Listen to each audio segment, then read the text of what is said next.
There's a lot of guys out there that think they're quote unquote nice guys. But what they're always doing is they're doing things with the hope of the woman like responding a certain way. And what it really is neediness. And women are very intuitive. They know when you're doing something to try to manipulate them or try to get a result.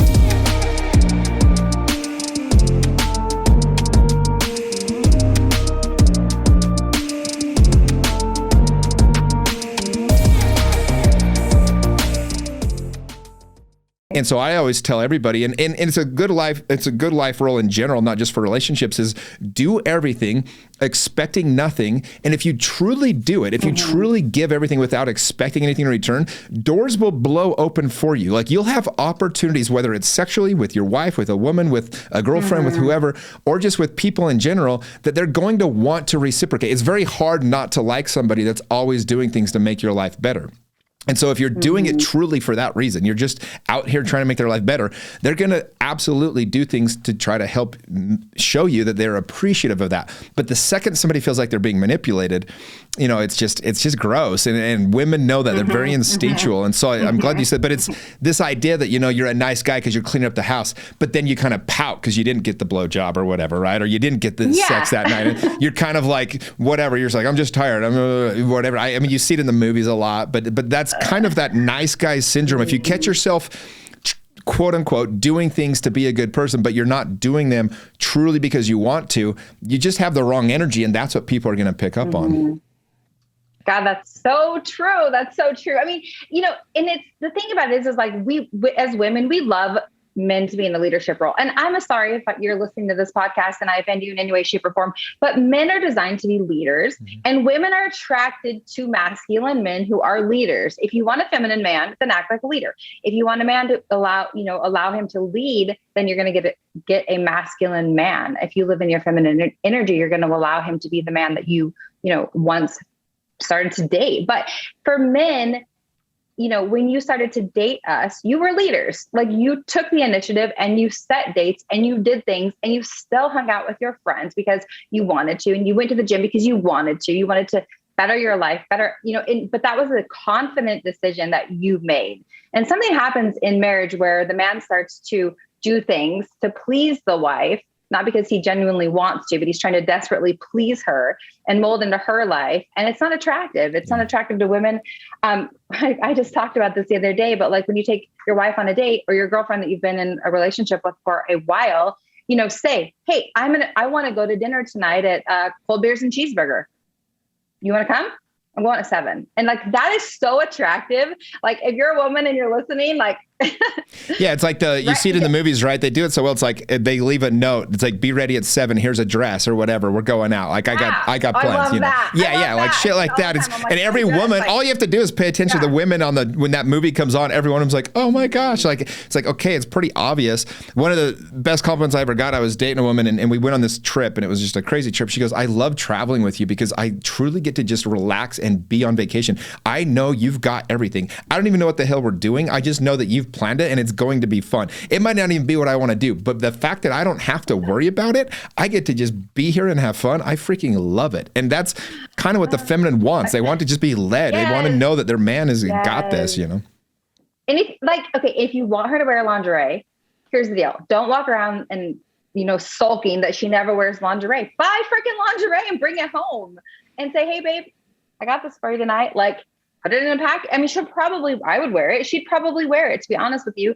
But if you're needy, like, oh, you never wear lingerie and I wish you would wear lingerie, blah, blah, blah. Like, she's not gonna wear lingerie. Go buy lingerie that you like, because a lot of times we don't even know what kind of lingerie you would like, So that's really important too. And I just, yeah. Yeah, I had a buddy the other day and one of our other friends he was kind of like, called him out that they're not better friends or whatever. He's like, I just feel like, we should be closer than we are or whatever. And I was thinking about that and I was like, it's almost like if the guy was like, I need you to love me more than you do. It's like, I need you to be more in love with me than you are, or I need you to like me more than you do. It's like, that's not really how it works. You kind of show up a certain way and they either love you more or they don't. And so it's like for a guy, anytime you feel like you're needing something, you're trying to get somebody to have a certain reaction to you, you're probably not in your masculine. You're probably not in your highest frequency, because ultimately, if I'm like, oh, I need that person to like me more, you're going to act in a way that comes off needy. And so what I tell, men is look, just be you. Own the shit out of who you are. Like, be 100% unapologetically whoever you are. That's the most attractive way you can show up. Like, be the best version of yourself. Be a good damn person. And just watch. Like, people are going to react to you. You won't have to worry about people liking you. You won't have to worry about people wanting to be around you. And by the way, you're actually going to piss off a lot of people that aren't happy. You're going to piss off a lot of people that aren't, because you're going to be a mirror for them. And it's going to be this energy that they repels them. You want that. You want those people to freaking hate you. But when you show up in your power, you'll know who's got you and you'll know who won't. And it's really just a fun way to go around your relationships. Be a confident, fun guy. It's funny because sometimes you look at some guys, you're like, man, how does he get all the girls? But he doesn't have to be the hottest guy. He's just super confident. Like, he's proud of who he is and he's fun. And the girl, I would much rather be with that kind of a guy than a guy that's like so into himself and he's just old and acts old and grumpy and depressed. And, that's not needy. Like, that's not attractive. I would take a halfway good looking kind of guy. Like, I used to joke and say, I would rather date Shrek if he was confident and funny. Like, honestly. Well, come on, let's go. So let me ask you this. So a lot of guys, that listen to this are already in their relationship. They're not trying to attract a new mate. So how do you, as the man, I guess, regain your power back if you've given that up a little bit? I was talking to somebody just today. It was literally about 2 hours ago. And his wife dealt with a lot of different things, and she, would get moody or would get in these different moods, and to control peace in the house, he would demasculate and let her kind of take charge of it. And I told him, I said, look, on a conscious level, women might think that's what they want. They think they want you to just placate to them. But on the subconscious level, every time you do that, they're actually losing attraction. They're losing trust because you're not holding that space for them to be shitty and be able to be that way. And so I was trying to talk to him about, like, look, what you need to do is regain your power by absolutely owning your space. And when they act shitty, you don't react to it. You just hold the space, honor it, love them through it. And if you can do that, and again, none of us are perfect at doing this. We all are human beings. And so when somebody's attacking us enough, we react or whatever. But if you can hold that ground and hold that space for that person, ultimately not giving in, not demasculating, not just okay, geez, I'll do what you need. If she's yelling at you about cleaning the house and you say, okay, gosh, I'll just do it. And then you're all pissed off.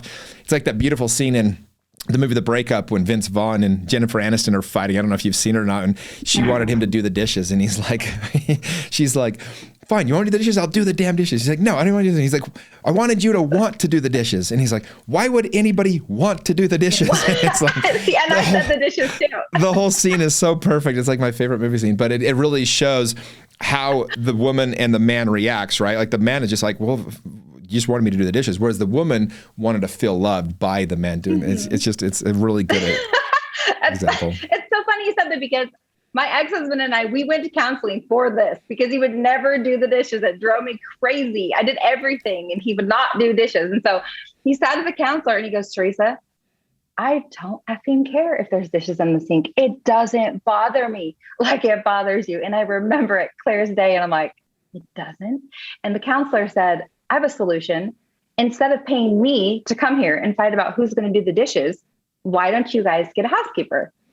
So I had a lady come every week because it was cheaper than therapy. And she would come and do the bed sheets and the dishes and like the floors. And it solved a lot of our problems. And I was cool. He doesn't care. I was like, cool. He doesn't care if the dishes are done. And, we have been divorced for a lot of years now. 15 years. And my boys still go to their dad's house. They're like, dad's house, there's always dishes in the sink. Well, I think it's a joke. We laugh about it. Well, and I think one of the secrets to being happy in life is to not put our own expectations onto other people, right? So I know, like in my real estate business, so when I first started out, like, I'm a killer. I'm a lion. I'm a prospecting machine. Like, literally nobody's going to out prospect me or lead generate. I'll jump on the phone and do 8 hours in a row and be fine with it. Well, I hired some people on my team and quickly realized they didn't want to do 3, 4, 5, 6 hours on the phones. They didn't want to do an hour on the phones. And a really good example is my brother Dale. and if I give my brother a client, like when we were working together, if I give him a client, it's done. I can go spend the money. He's so good with the clients once he gets them. But what he hated was making uncomfortable calls. It's just not what he wants to do. And so for the first 12 months, I was fighting this. I was like, gosh, like he's got to do this. And I kept bugging him and I kept harassing him. Finally, I went, wait, Jimmy, maybe just instead of like focusing on the thing he does wrong, right? It's like telling a fish that they're no good because they can't climb a tree. Well, maybe find out what the fish is good at. So I realized if I can just support him in what he's already really good at. And I realized, okay, one of the ways I could help him is he's got to make a better reason for making the call. He doesn't want to do the cold call. So we started throwing a lot of parties. And instead of calling and being like, hey, do you know anybody that needs to buy or sell a house? He would call them and he'd say, hey, we're throwing a party. It's going to be a week from Wednesday. Got a couple free tickets to the movie for you, whatever it might be. And all of a sudden, that's a call he's happy to make. And he built up this amazing business, his real estate business. And he's thriving. He's been thriving for 15 years in that business. Mm-hmm. But it wasn't until I had to realize like, oh, quit trying to make people like you. Like something that bothers me or something that I think is necessary might not be the best way for everybody else. And I think that's one of the key things in any relationship that you have with whether it's kids or family or whatever, is to let people kind of adjust and be them and be accepted as they are. Mm-hmm. You really touched on a good subject right there, because that I talk a lot about that is like men in the workspace, right? When you're working with your staff, you're a leader. You're not a dominant control freak. You're not bossing people around. You're not pressing people. You're loving people and you're motivating and inspiring them. And you're a leader, right? So when you come into your home, it's the same thing. Like when you said step into your power, it doesn't mean go home and be bossy and controlling. But it's the same thing that you do every single day in your jobs. You lead with a servant's heart. You love, you inspire, you motivate. But what happens so often in homes, I hear this from women all the time, is that men come in and instead of wanting to be a leader in the home, they're a dominant, right? Bossy. They're telling people what to do. They have no patience. They've tried to, everybody at work's wore their patience thin, or they've been on the phone all day doing calls or whatever, and they have no more patience. So they come home and they're just rude, they're disrespectful to their wives. Yeah, and that goes back to appreciated. They're having those expectations, right? Mm-hmm.